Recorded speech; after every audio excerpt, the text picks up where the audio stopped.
So it's always good practice to kind of share openly the goals you're working on at the time or things you have for your vision for long term. It helps you make them more real. So Scott, I'd love to hear from you. What is a big goal you have or that you're working on right now? So since the last time I shared my goals, I've been thinking about it more, and so I want to, I'm trying to get this more specific. I need to write it down still, but I want to make 100,000 next year. Perfect. Totally doable. So 100,000 and just like from January to December of next year. January. Awesome. What you got? Yeah, so same thing, I'll make 6 figures from January to December and then beginning of 24. Very nice. Sounds great. What do you got, Wendy? Same? So each individually make 100K? Yeah. Okay, awesome. Joel, what you got? I wanna have 50,000 in savings at the end of this year. Like Awesome. just money I draw. Perfect. Totally doable. What you got? And so I want to close townhouses next year. I mean, the goal right now that my husband and I are working towards, we just made a code change so far. We are going right now. So mass produce it. Really? Yeah, so it's pretty awesome. Also bring samples. Yes, totally. Thank you for sharing that. That's badass. What you got? I'll leave my part-time job. Hmm. Like I'm tired of working for other people. And also it's like, I kind of have to, because it's like, I got a mortgage. Mhm, And it's like, I can't just like live off my parents always giving me money. mhm. So I just want to get rid of that and then pay off my car, pay off my second loan for the mortgage. So then all I have is just that main one. Mhm. And then I could just, I don't know, do this full time, Well, by when? like by the end of next year. Yeah, Like if sooner the better, but like if I do all those things by the end of next year, that'd be like, how much do you owe on your second loan? oh, it's like 10 Oh, or easy. 11,000 more. In like 3 months. Yeah. Straight up. Yeah. What you got? By the end of next year, I want to do 24 deals, and then for this month, my goal is 4 appointments. Hmm. And just get those. Okay, so 4 appointments at the end of the month and 24 deals next year. Awesome. So I want to talk about a concept. You guys have heard me say it before. If you've been here, if not, I'll say it again. It's really important. It's called be, do, have. So the concept of be, do, have is basically most people in life, they always put this in the backwards order where they're like, oh, when I, have more money, then I'll be generous, or when I have more time, then I'll, put it into whatever, my health or my relationships or whatever, right? But the difference being is that you have to be somebody first, meaning it's to become a version of yourself that allows you to do the things that allow you to have the things that you want, right? And so if you say, I want to, have essentially 24 closings next year, I want to have my loan paid off, or I want to, have a house, I want whatever, have 50K in the bank, right? You have to upgrade your identity along the way because you right now can't have that, right? You could, but you don't have it now. Why? Right? Because you're not the person that can take the actions that allow you to have the results. So it's always more important to focus more on, okay, I have this long-term vision or target, something I'd like to achieve or something I'd like to have. But first things first, like who do I have to be today to even get on track to have that? Because the thing is that everything you want in this world is it's already in existence. It's already out there. You just have to claim it, but that requires you to be the person that deserves it or, is entitled to it first. So, and then the great thing is then you can give. So after you go through that cycle of being the type of person you want to be. So if I just decide I am a generous person, what do generous people do? Right? They give. So that allows me to have the outcome of being known as a generous person, right? Or whatever it happens to be, or have the fulfillment of being charitable, but it's not the other way around, right? And then obviously give. So think about that.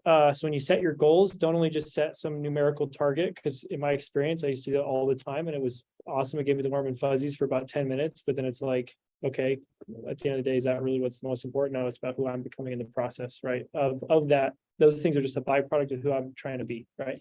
So moving on, talk about some big wins on the team. Lyric Canning actually got a buyer under contract this last week when I was gone. So congrats to him.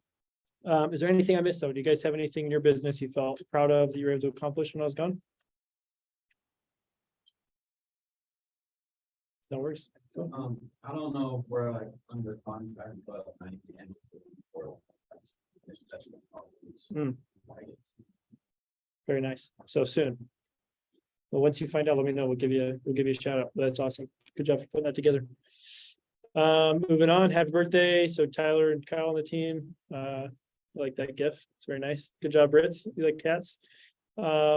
Next week, so we have these two Ignite sessions, which I like both these people. I think they're great instructors.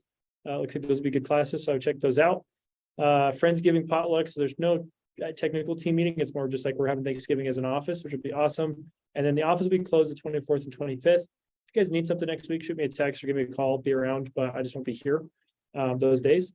And then on the 21st, Rich, we'll have to update this because I'm trying to play with my schedule. I'm in Bold right now, which is like the training program, and it's Monday like all day.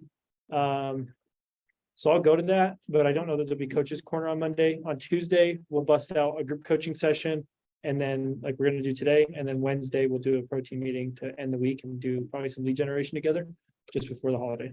Sound good? Cool. You guys ever have them on like Tuesdays or in the afternoon? Mhm. Is that always just in the morning? We do have recordings though, of previous sessions, and so if you'd like to go that route, I don't necessarily recommend it because there is so much value of just being in the room. Like Angie Fisher, if you're one of two people that show up to that class and you get to spend an hour with her, like that's worth $1,000 easy. You know what I mean? Or even Kevin. And so that's where I say, if you can make it in person, great. If you can't, let me know and I'll show you my method of passing off of Ignite using videos. You have to give me 5 takeaways per video and you have to watch a total of 16. So out of 20 sessions we recorded, because previous to this Ignite session or this run of it, we were doing 20 sessions in person earlier this year. I condensed it to 12 just because I felt like there was, somewhat unnecessary information throughout. And even next year, we'll do another iteration of Ignite, more action focused, because I think that a lot of the instructors don't hold you accountable to actually doing anything. They just kind of teach at you, which is cool. You learn some stuff. And for me, that was plenty because I used it as almost a one-on-one session. Like everybody else would just be silent. I'd be asking them hundreds of questions and trying to build a relationship because those agents are ultimately like so willing to help you. And where else are you going to get a one-on-one with them for like 3 hours? Like they're literally saying, I'm here. What do you want to know? You could totally derail the whole Ignite session and just have a one-on-one basically, right? So use it to your advantage. But yeah, so outside of Coach's Corner, this schedule is accurate. So next week, let's get together. And again, tomorrow through Saturday, I'm in a training like 8 hours each day. So I will not have my phone. If you text me, I will get back to you at some point. But if it's like red alert urgent, reach out to Michelle on the team, the transaction gal. She'll help you. I mean, she got me with 95% of everything. And if there's something specific you need me for, just let me know. Sound good? Cool. So let's quickly talk about the buyer consultation. I think that there's a couple of pieces in here that I've updated since we made these slides because we just screenshotted the actual presentation to bring it into Google Drive. So if for some reason I need to pop on the other presentation, I will during this. But so let's just quickly talk. And next week we'll go through best practices of buyers. So we'll kind of touch on some of these things again, but just to kind of set the pace for this, I talked to Elizabeth yesterday about this. This is what brought it up. So when I get a buyer lead, what is the very first thing I should do?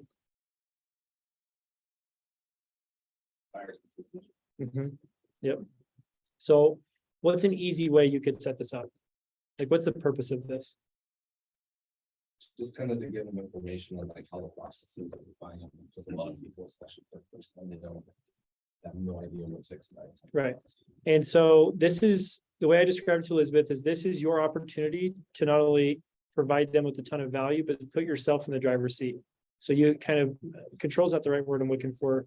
So you basically take authority of the situation and they trust you, because the goal of the buyer consultation is really you're saying, hey, let's take everything you may have heard about buying a house or what you're unfamiliar with, and let's just in one sitting basically go through all of it and make sure when you leave you're 100% prepared, you know exactly what to expect. And then also, they don't know this, but your goal is then to establish yourself as their agent. So get a buyer broker signed and really build a lot of value so they feel like they can trust you and know that you're going to guide them through the process properly. And then for you, you're going to have a good experience as their agent because they have proper expectations. So they're not going to be a pain to work with because you've already kind of set the roadmap ahead of time. And now it's like you put the training wheels on the bike. Now it's time to ride it. It's that simple. Is that fair? So again, I'm I get my buyer, I say, listen, I'd love to sit down with you for maybe 20 minutes and just run you through, all there is to know about the buying process and make sure you kind of have a game plan. Sound fair? Awesome. And so you're gonna be my buyer. So I'm sitting here with Elizabeth. We, book a conference with KW, and I'm like, hey, listen, I'm super grateful you made time to meet with me today. So I'm just gonna quickly run you through the nuts and bolts of what I do, as well as the process for buying a house. So thank you for coming, so on and so forth. Okay, Elizabeth, so what's available about purchasing a home? So in my mind, it's a lot of conflicting and confusing information, which leaves a lot of people just feeling discouraged overall, right? Because of this, I think it's my duty to not only provide you with excellent service, but really take on the role, not as a salesperson, but like an educator, coach, consultant, whatever you want to call it. Because yeah, my job is just to guide you to the finish line as easily and smoothly as possible. So the great thing about working with me is that your needs will come first. So ultimately, from this day forward, everything I will do will be motivated by your goals, not mine, and how you basically imagine this all going, as well as, living your new life in your new home, how you imagine that taking place. So once I get an understanding of where you're at and where you see yourself, this should be, a fairly quick and easy process with minimal rush. And I'm paraphrasing, you don't have to. And the beautiful thing is this is editable too. So if you're going through this and you're like, this doesn't sound like something I would say, then feel free to scrap it or tweak it. What I like to do is I set this out because you have different personality types. Some people are the type to like, they read intently. Other people, they just look at me the whole time. They don't even look at the slides half the time. This is more of my reference of where I'm trying to go or what I'm trying to say. And so even you guys have heard me make calls. I like to paraphrase things. I'm not a very long-winded. I mean, I'm long-winded. I like to talk, but I'm not the type to be like, once I get an understanding of where you see yourself finding your dream home, we'll move quickly. And that's not me. I'll paraphrase. I'll be like, listen, once we get this rolling, ultimately everything will go pretty quick and easy. And meeting with me, so let's set a game plan. Meeting with me allows you to voice any wants, needs, and concerns you have. It also allows me to educate you and set expectations on what's realistic and achievable for your specific situation, so we know how to make it happen, right? And so I'm going to ask you a series of questions, but a little joke I like to make is I'd rather ask you 500 questions and show you 5 houses than show you 500 homes and ask you 5 questions. So we'll get started. So build your preference. This is a part, I believe, in the buyer consultation. I've updated. If not, I can, or I'll have Ritz help me out. Not all of these are completely necessary. I just wanted to include ideas more than anything of what you could include in your buyer presentation. The goal with this is 2 things. Number one, as you're talking to them, you don't want to be trying to think of what you're going to say next. You want to be listening to them. This is a simple way that you could almost, as you're going through the process with them, jot down their preferences. So even after the appointment, you can go quickly review it, put it in your notes in Command or in your phone or something, and know that you're like, okay, Bob doesn't like it if I call him after 5 p.m. or he prefers I text him in the group chat with his wife, like whatever. The only concern with too many questions is you can bottleneck yourself to where someone says, oh, I only want emails. You're like, oh, well, great. Well, this is going to be a shit show because I don't know how I'm going to, contact you all the time just via email. So it's more of like, this is a framework, but don't think this is like the only way you can do this. And if it were my presentation, I would condense it. I would have less questions. I would just say, a better way to ask this, is there any form of communication you don't want? Do you not want emails? Yeah, I guess, I don't know. I don't even know how I'd say that because we're going to email them throughout the process. So I may take that question out. I'm not sure. Yeah, just like, this is not a bad thing to ask necessarily, because like this actually got me a listing before by just asking someone how they like to be communicated with, right? And that may be a better way to word that. How do you like to be communicated with? Would you prefer that you're not saying, can I only contact you via text or a phone call? It's just generally, how do you prefer I communicate with you? I think this is good.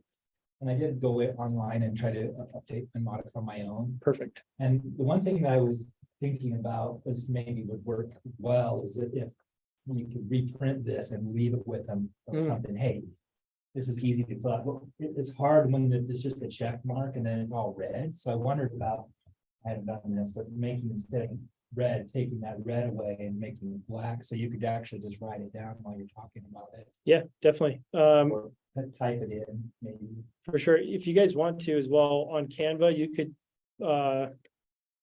basically open up another section, copy what's on here, throw it on a flyer format on Canva, and even make it your own. So it's like if you have a client profile, that's a great thing. It's your business. So like My goal with all this stuff is just to say, there's no reason you can't do this. Like I've basically handed you, marketing wise, education wise, everything else. I basically handed all of you guys like 2 or 3 years into the business worth of stuff day one.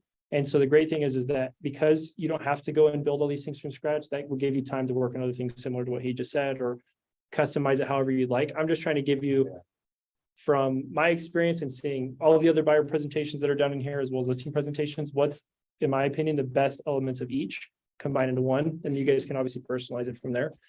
Best time to reach out to you. Again, these are maybe too deep of questions. If I could summarize this, it's like, hey, how do you want to be communicated with? How do you prefer to be communicated with?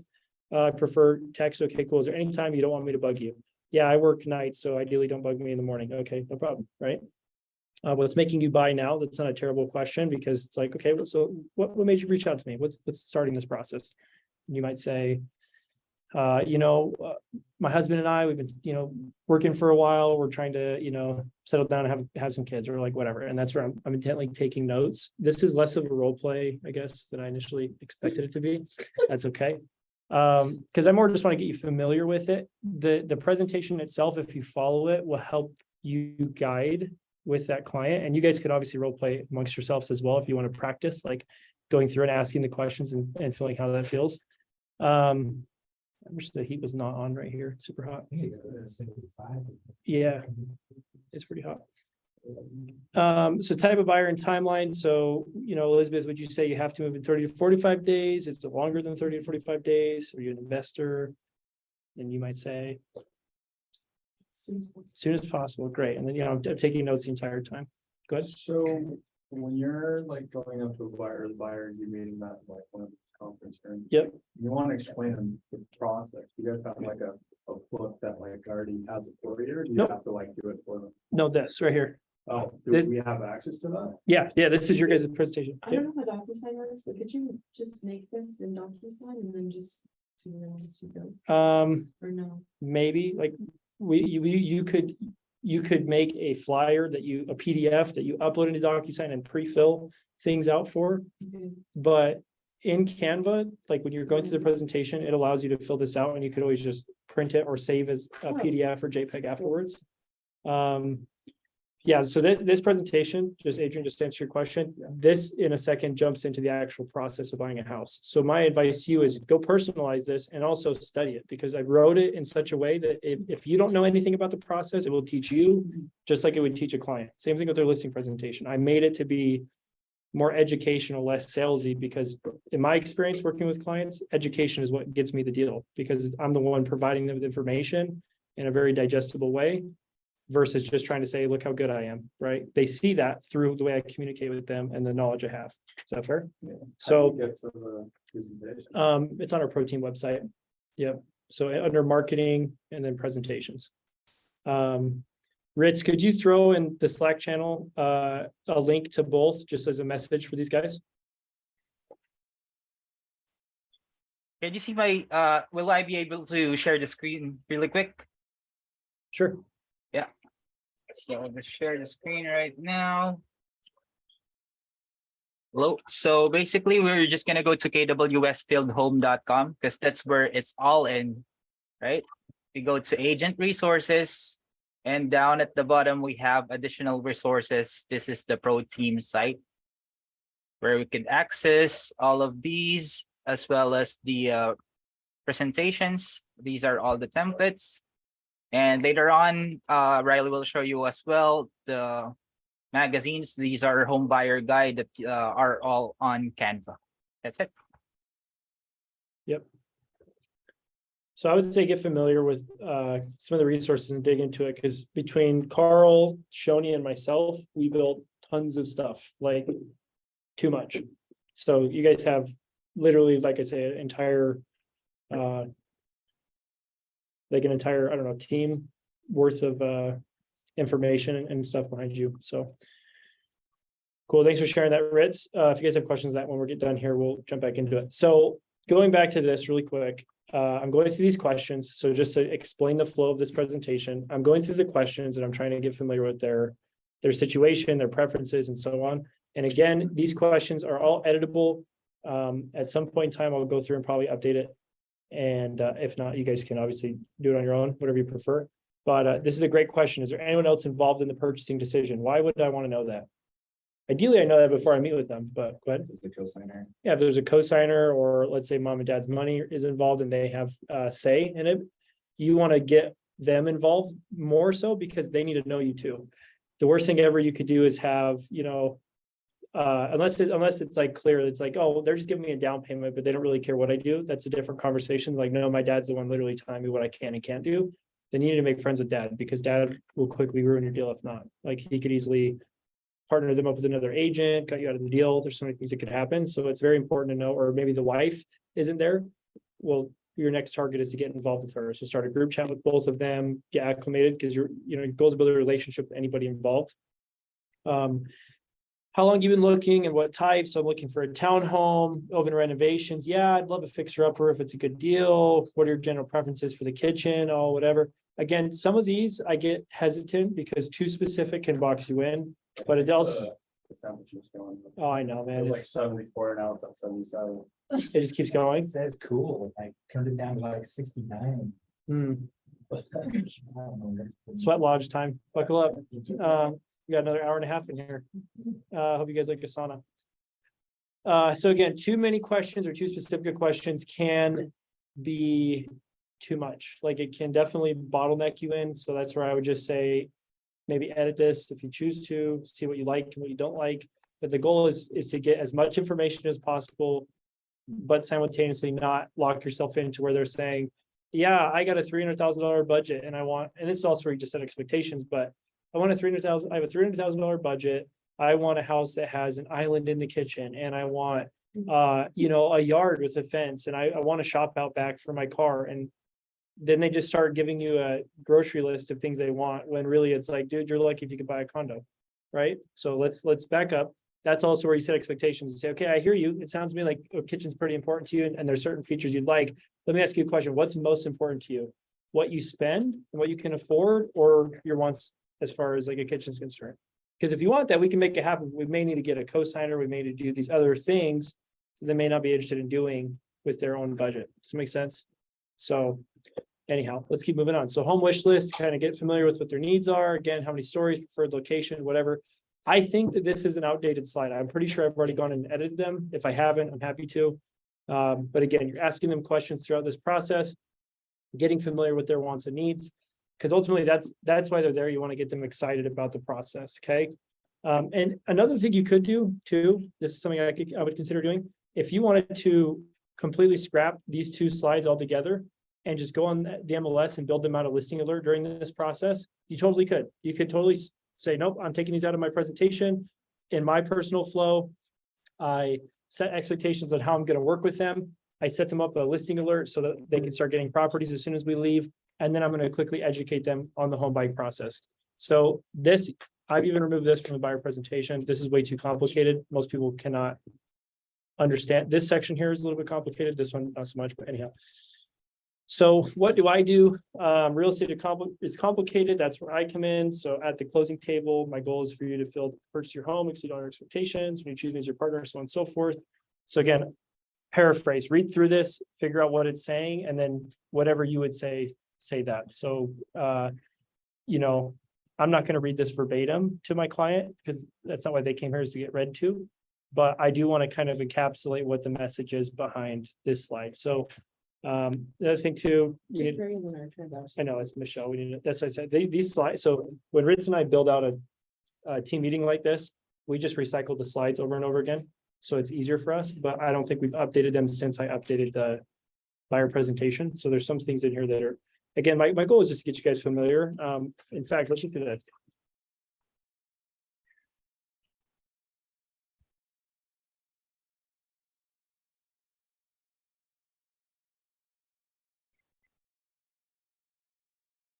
Do.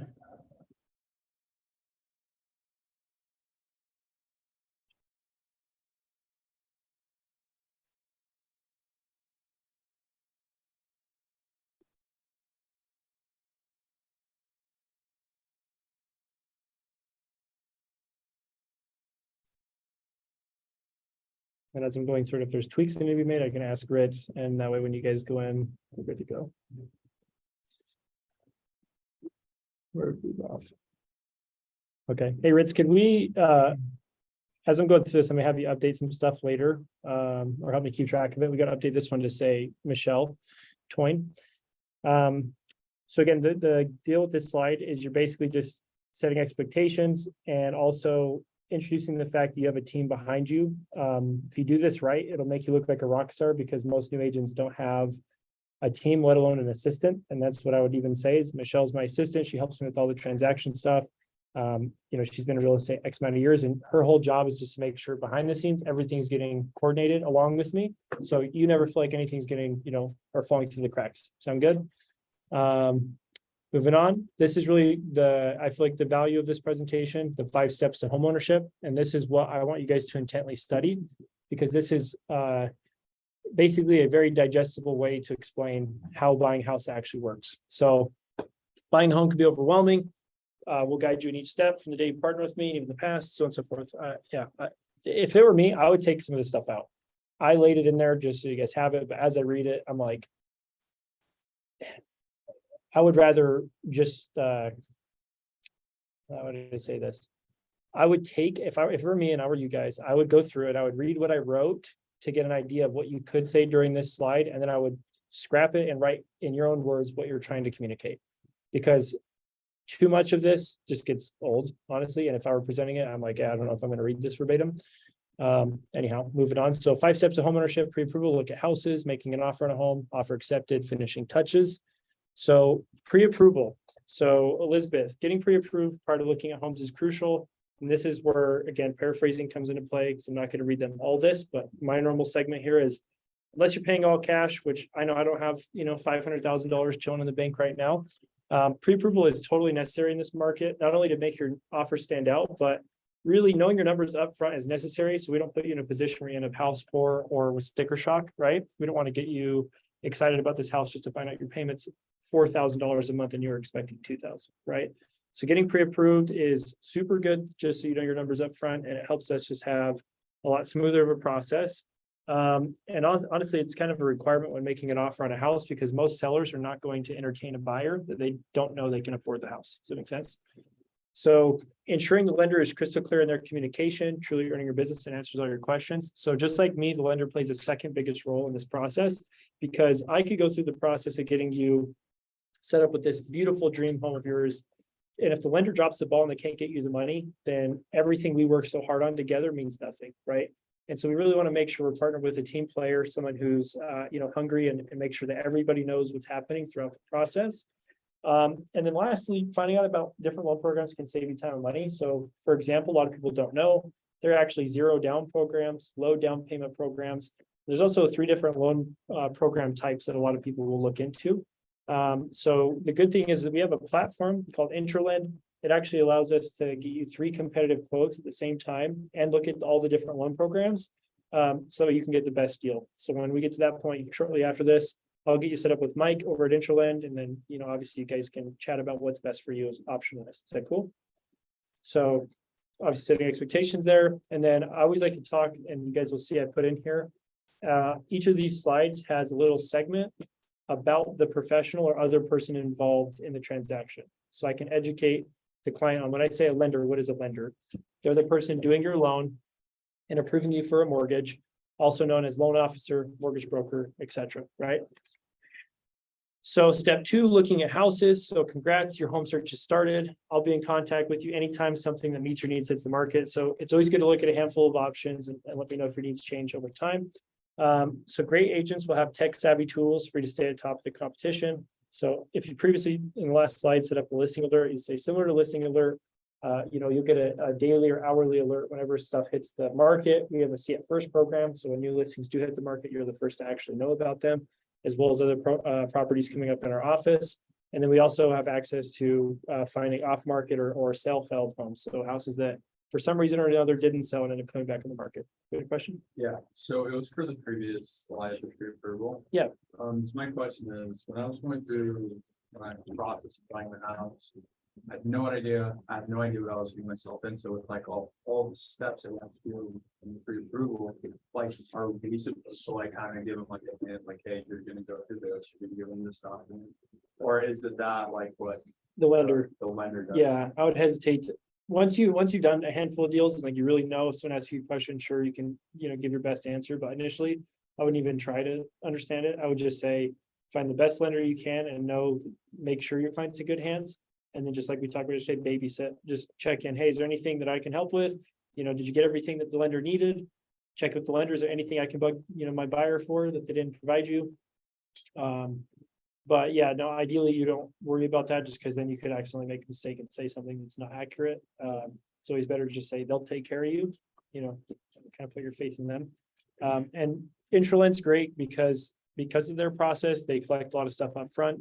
They also shop with 3 different lenders. And then once they go to that new lending company, they do almost a second check and they make them re-verify. And so they're very thorough, which is nice. So that's something to keep in mind too. So your search could take as little as 1 day or as long as 1 year. So I always like to say, go at your own pace. Don't be afraid to shorten or increase your time frame because life happens, right? We really never know when the perfect property is going to come along.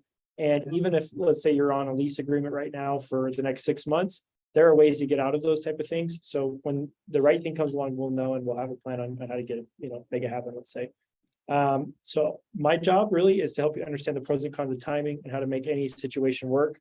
I like to say that great agents are experts at playing dominoes, basically making things fall into place in the right way. So moving on. So again, once we get pre-approved, we start looking at houses, and then now we're going to be making an offer on a home. So we found the home we love. Now comes the serious part. It's time to put in an offer. So this is where I'll prove my skills, provide coaching, and where the teamwork happens between you, myself, and the lender. So something to keep in mind, when you're making an offer, you're basically telling the seller and the seller's agent what terms you buy the house on. And another thing to remember is that making an offer doesn't mean you're buying the home. It's just more of a formal way of talking and negotiating with the seller, right? So until a seller actually accepts our offer, meaning in writing, we're basically just negotiating. The goal is to get our offer accepted or get a counter offer. So a counter offer means the seller has a change they want to make to your offer. And if you accept those changes, then we're under contract. And obviously throughout this process with the buyer, I'm asking questions. Does that make sense? Do you have any questions with that? A lot of the time with the way I've set this up, you are teaching them. So I don't usually, I'll get questions and stuff, but it's not at this point on these slides, it's not so much of a open dialogue. It's more, I'm just kind of checking and making sure they're following throughout. And at the end, we'll kind of, summarize. Okay, any questions or anything you want to, cover? Do you feel like these are still pretty accurate as the these are in the house? Or this is like for investment property? Yeah, this is kind of a one size fits all. I would say this is the highest the highest value to a first time buyer for sure, because it has so much info that they would never know. But I've gone through this with people that have previously bought houses before, and there's always I feel like if their last agent wasn't great at explaining things, at the very least, this will build value in you by showing them that you are really trying to kind of lay it out ahead of time. So like you said, if your last agent would have explained things a little bit better, even just planted seeds on what to expect in the process, you probably would have had a better experience. You didn't know what you didn't know at the time, but now you know that going through it. Does that make sense? So yeah, and that's a great thing too, is you could always tweak things. I am totally confident all you guys are smart enough to know what's applicable and when, once you've actually gone through this process at least one time. Like once you know this information, you could 100% even make a secondary slide deck if you wanted to, or take out slides or be selective in what you present and how you present. But most of the time, no matter what, I would present this, because my goal with this is definitely educating them, but it's more getting them in a close proximity so I can get them to move forward with me in the process. That's really the goal here. This is just one way to do that through education, but that doesn't necessarily mean it's the only way. So if you have a client who, let's say, is an investor and they buy 30 houses a year, or not, that's a ton. If they did, I would love to have them as a client. They've bought 30 houses. They're probably not the type that want to sit down and have you go over this, right? And you'll know that just because it's they're already experienced. They do this so often. They're more the type that's hey, go find me something when you do, I'll do business with you. Well, then this is not completely necessary. And most of those investors won't even sign a buyer broker with you until you find them the property anyways. So situationally, that's not applicable. But if I was in that situation, I would have enough sense to be okay, that makes sense of why I wouldn't want to take this seasoned investor and sit them down and explain how this work, like making an offer works. Does that make sense? But if I have a person who maybe bought a house 10 years ago and they're selling another one, I would for sure show them this. And even be like the way I'd present it too, because again, presentation on how you say things is everything. I may not say, yeah, let me explain the nuts and bolts of the buying process. I would just say, hey, let me give you a refresh in the buying process because a lot's changed since you bought a home, right? This is pretty straightforward information, though. It's not necessarily tailored to the market today, although it is in a lot of ways. But yeah, if I had an investor client, if they're a newbie investor, I would still love to make sure they know what they're doing.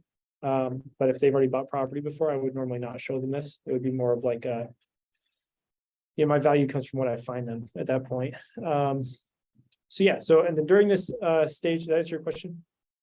Yeah. And we can dig into it more. Is there more to it? No. Okay, if something else comes up, let me know. Okay. We can dig into it. So what is a seller's agent? So the seller's agent is the agent representing the seller. They're hired to protect and make the seller or builder as much money as possible. So in this slide, I like to touch on the fact that not that other agents are our enemies or anything like that, but I set the expectation with my buyer that sometimes they may stumble into a model home without me or go to an open house without me. And in this market where things are really hard, people aren't really making money. It's not completely true, but a lot of agents are struggling. They're more inclined to try to steal people's clients, and builders are definitely more inclined to not want to cooperate with agents if they can help it because it's extra money in their pocket. And so I just set that expectation with my client to say, listen, you're more than welcome to go to open houses without me, even model houses if you have to. I'd prefer I go with you because sometimes, the builder will not let me work with you if you go without me. But just make sure you always bring up my name because they, at times, builders, for example, won't always be totally transparent with incentives they have if they know you don't have someone going to bat for you on the other side. So just keep that in mind. But, if obviously you find something you like, we'll talk about it. And then moving on, offer accepted. So your offer pulled through it as a team. We're able to make or secure the home. Now what? You're under contract. During this period, we have 4 key deadlines and timeframes as a buyer to get through before owning the home. So the 4 deadlines are as follows. You got your seller's disclosure deadline. So during this deadline, the seller provides us with a document detailing everything you know about the home. So repairs, current issues, history, etc. Let's send this really quick. So that's usually within 3 to 10 days of going under contract. So again, we're going to get a document, details everything they know about the home. Then we're going to do our due diligence. So this is where we do our inspection. We verify all the details of the home are to your liking. We have the option to negotiate for repairs depending on our agreement with the seller. That's going to happen within, 14 days or so of going under contract. So by 2 weeks in, you'll kind of know a lot about the property. So what issues it has, what condition it's in, and so on and so forth. Finance and appraisal. So once we get done with the inspection, assuming everything checks out, then we're going to finalize your loan. This is where we're going to have a final value assessed on the property by an appraiser. And then you're going to go with your loan officer and finalize all the details on your finances. So once that happens, that's within 28 days or so going under contract. Then it's time to go settle and close. So this deadline, we'll meet at the title company. We'll sign all the documents, and then obviously you'll get keys to your house.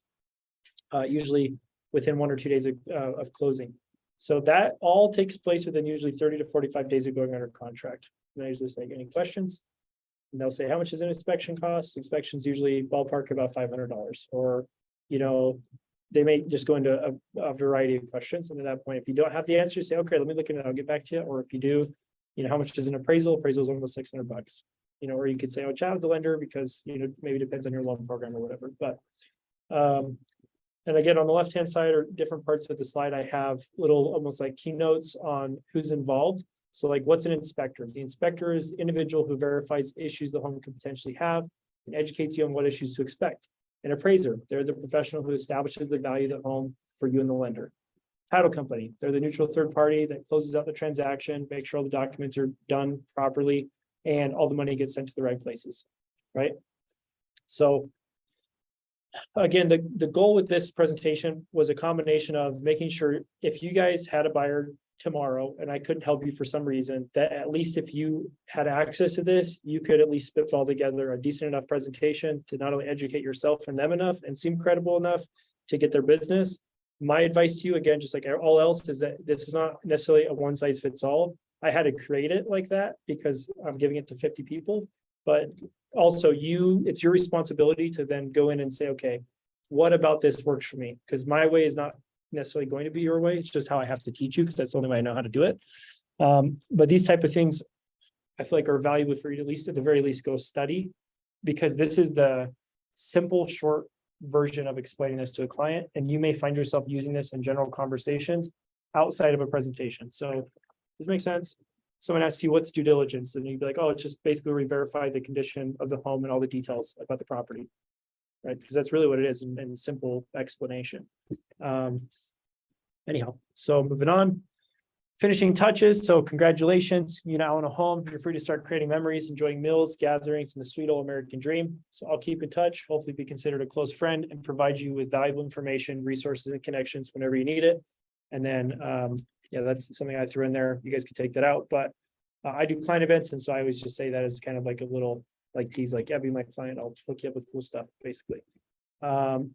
Searching safely. So this is where I would normally go and set up a daily alert through Utah Real Estate. You can also plug in your app if you want to. I'll be dead honest with you. I don't send my clients my app 95% of the time. Probably should do a better job at it, but I've just used Utah Real Estate since day one, and it just makes sense for me. The app is great to give to people, even just so later on down the road, if they decide to go look at real estate, you get notified. It'll actually track their activity and send you like a report. But for people actively shopping that I want to basically dictate what they're being sent, that's where I'll go into Utah Real Estate, because that's where I can control like the lists and stuff I send them. What's the app? Just the KW app. You have access to it through command. You have your own link in the app. So when you send it to people, it actually links them to you indefinitely. So even if they, like another KW agent sent them the app, but they've already been sent to you or linked with you, you'll stay as their agent on the app. So if they look at properties or they, set up any alerts for themselves on there, you'll always be branded to those, which is pretty cool. So next steps. So this is where I get to the end of the presentation. And today, going through this again, I'll probably go make some tweaks today to this at some point. So it's not going to be as it was completely, how we just saw. Again, these things, it's like I build it and then later on I realize like, oh, there's improvements that can be made. And then, it's a work in progress, let's say. But at this point with the buyer, the next steps. So obviously start following and preparing for those 5 steps of homeownership we discussed. There's an agency disclosure I'll have you sign really quick. And then after that, let's get after it. We'll get you set up. We'll, get you in touch with the lender and get out and look at properties. How's that sound? Usually actually, let's do it. This little segment here, I'll probably remove. This was applicable like 6 months ago when things are still, at least staying stagnant or going up. But this is something you can plug in, as like a little touch on the market if you want to. What I used to say is, with the current state of the market, interest rates are increasing and both prices of homes and cost of rent is increasing. Average appreciation for the last 3 years has been 8% plus. Don't try to outsave inflation and appreciation. Let's get you in the driver's seat. And I'll just quickly show you guys for fun 2 things. Actually, let's see.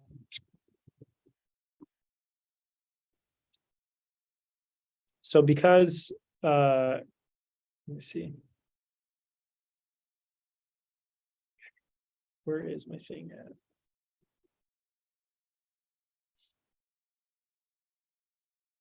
I'm more of a simple is better kind of person. When I had Ritz create our buyer presentation, he does a beautiful job at making things look a lot better than I did on Google. But again, I'm also very simple. So I think that this looks very professional, but if it were me, I would go tweak it and make it simpler for my own preferences. This was my buyer presentation for like 2 years. And this is even a prettier version I later like remade, but it's very, very straightforward. Like this was it. It was literally just the steps of homeownership. Pick your professionals, move on. Like that's it. So like all the questions, I just asked them because I just knew, and I would just take notes on a notebook. Well, my question really is, how do you get them from this step to like signing their Buyer broker. Yeah, Good broker. question. So I'll show you.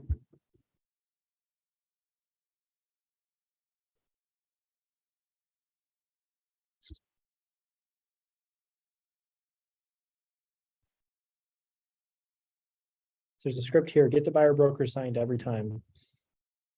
Okay.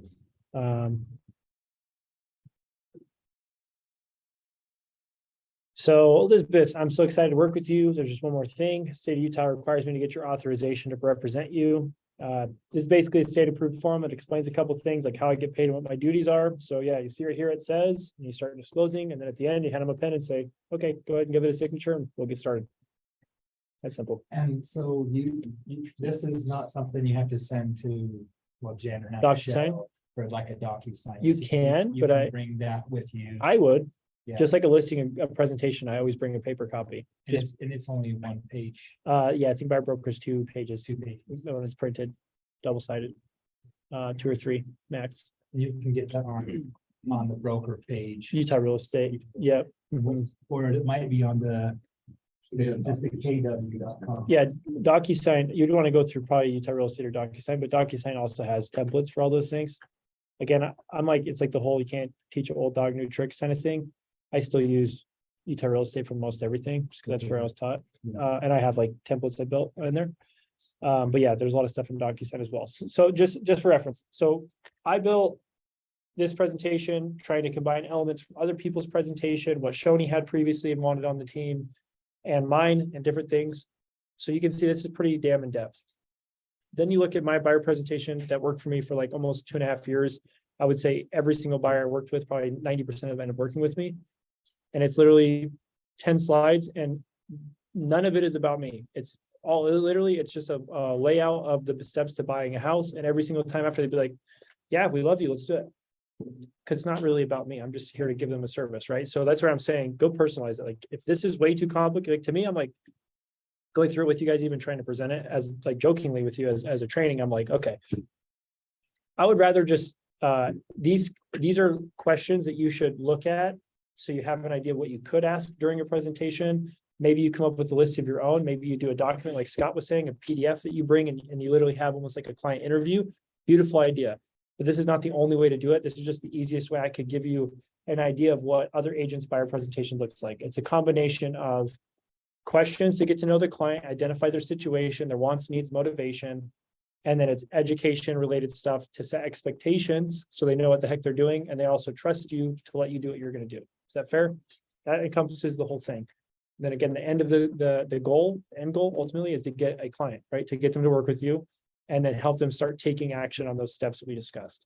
And I laid them out in that format, not only for you to know as an agent, as best practice, to get them pre-approved first, always, because then it's going to save you time and heartache later if for some reason, they weren't ever approved or the lender wasn't thorough enough or whatever. You want to get that stuff out of the way up front.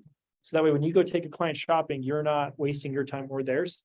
And again, personalize this stuff. And I'm even happy to send you guys my old buyer presentation if you want to see a I'd like to have it. simplified version. I just think there are different types of clients out there, and there's some clients that might feel, don't waste my time, get to the nuts and bolts. There's Yep. just certain clients agree. that just feel like they're already educated, just Yep. don't need a few things. Let's get going. Yeah, and that's where like I say, if it were me, in fact, I'm probably gonna do this, like I take out this slide. I would still leave a slide like this in here. Yeah. And you could tweak it completely, but just touch on the fact you have a team behind you. You could literally say, I've got a partner named Riley, he's been in real estate now for 4 years. And I've got Michelle Toyne, and she's been, working with agents for like, I don't know, I think like 10 years or 8 years or something, whatever, right? Those are things to add to your arsenal as a toolkit to build credibility with people. And if it were me, if you want to do a digital way, you could still include these questions, but maybe just make them simpler. I'm happy to go in and maybe tweak a couple things. But yeah, whatever makes you feel comfortable and confident, but that's my biggest thing. If I could leave you 2 things as an agent, it's education and expectation. The more you can educate a client and get them on the same page as you, and the better expectations you can set with them up front, the better the experience is for both of you. And the easier it is to actually get deals because you're not, like I always tell my clients, I hate what ifs or by the ways, right? So what ifs are unanswered questions that cause fear for people and make them wig out and, be irrational during a transaction. And by the ways are things that I missed and didn't mention that bite me in the ass later and I've got to own, right? Is that fair? So by the way, I forgot to tell you that this is an important step in the process, or that this should have been done earlier and I didn't do it. So that's why I try to set everything up front. So there's no oh, you didn't tell me that, or I wasn't aware of that. It's like, no, I really did plant all the seeds up front and was here to facilitate it throughout the process. And that helps people have a great experience. Is that fair? Any questions? So when you're talking to them and you know, you're asking all those questions, and they're answering it, like, stuff they're looking for. Just all that other stuff, like those questions, the time of the day. You just like write that like on Google Docs, you guys have like a template. Right here, like, so this one's editable. So if I was going through, how many stories do you prefer? I prefer whatever, right? So it could be an interview style format, and that's why I built it like this, because like, I'll use Shoney's example. You'll never catch Shoney with a piece of paper in your life. He's always got a tablet in front of him, and he's always scribbling on or taking notes digitally. So he's the type of client that I probably wouldn't bust out a notebook with. This would be his style, right? And also, like, if you're over a Zoom call with somebody, right, and you're sharing your screen with them, and they see in real time, you're literally actively listening and taking notes, or they're sitting with you. It's not a bad practice, but it's not the only practice. Like, there are some agents that don't do any form of buyer presentation and still get buyer brokers and close deals. So odds wise, and the way I like to do things, I like this type of stuff because me having a process helps me replicate a result over time, right? Versus just winging it and hoping it works. So that's my rhyme or reason for this. But again, I would recommend you go through and get the meat and potatoes out of it, and then you make it your own. So whatever that looks like for you, and you could even make something else and say, Riley, what do you think? And I'm happy to give you my opinion and we could work on it together. I just have to make kind of one size fits all because there's so many of you and there's different personality types and preferences with all of you, plus your clients are all different. So yeah, that's the best we could do, at least to give you something to start with so you don't have to recreate the wheel. So Like after, let's say you fill out everything, you just like save it as a PDF. yeah, I'll show you really quick. That's a great question. So let's say I'm done with them. They just left, so I could hit download, and I've got a couple things. I could do PDF. I could also do specific pages too. So I could say download. No, I only want pages because there's questions on pages 5 to 5 to 7, let's say. So like, okay, if it'll work. So pages 5 to 7. And then it would download those specific pages. So one thing I did this, I've done this, gone through it. Mhm. And I have to kind of self-train myself in Canva because there's, yeah, so it takes a couple of trial and error things. 100%. But there is also, like, I couldn't get, you guys, you had a round picture. Couldn't figure out how to make my picture round, Oh, it's a frame. a frame. Yeah, you drag and drop it into the thing. So like, Oh, yeah. So I just put a square picture where the round one Perfect. was, but. no problem. Yeah, play around with it. Like I say, these things are it's just so you guys have something to pull from more than anything. It doesn't mean that this is the only way to, like, I would just prefer you use what I give you to an extent more for quality control, because then I know at least you have the information you need to do the best you can as a new agent, basically, and look as credible as possible for your clients. So go back to the slides real quick, and then we'll get started on group coaching here in just 2 seconds. Let's see. By broker script, like we talked about, we've also got these kind of like marketing pieces, so you guys can go through and edit those if you'd like to. Again, those are on the Pro Team website. Lessons learned. What were your takeaways from what we just talked about?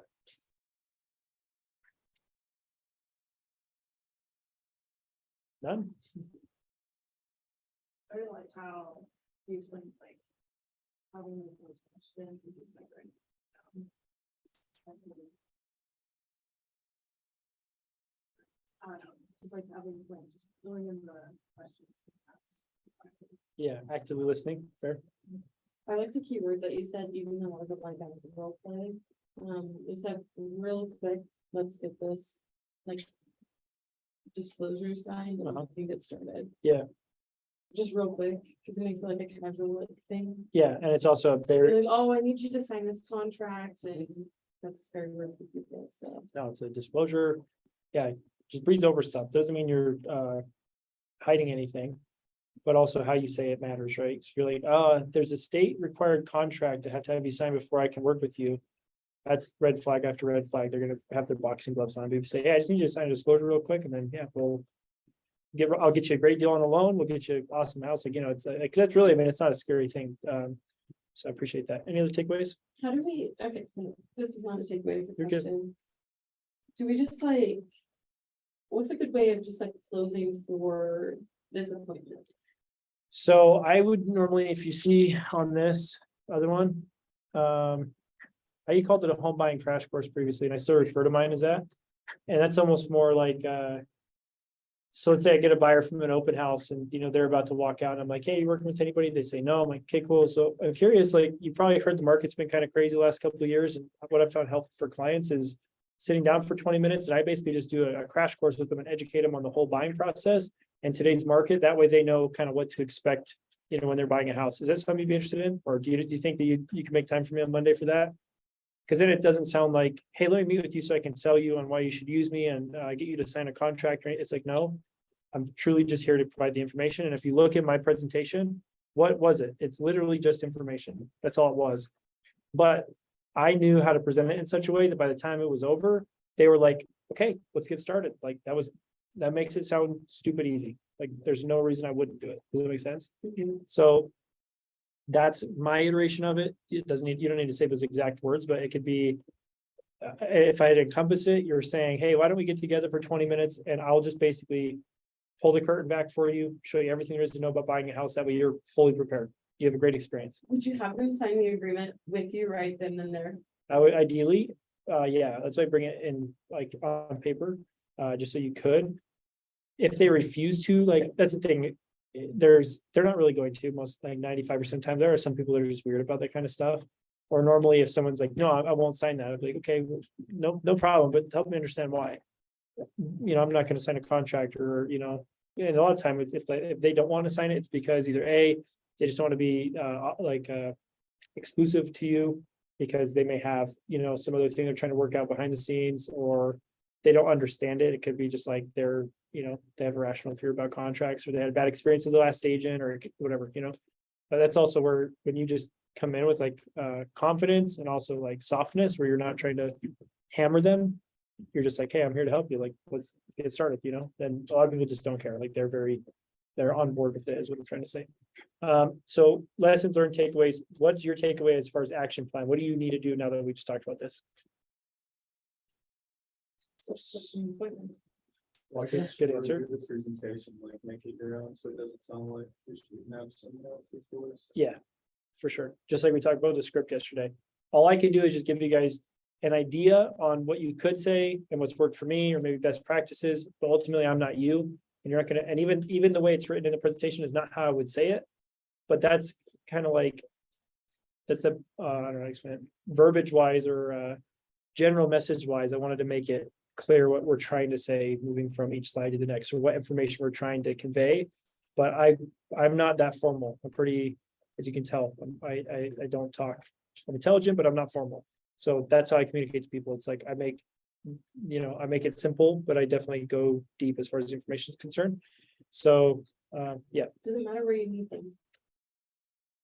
no, Where- preferably here or over Zoom.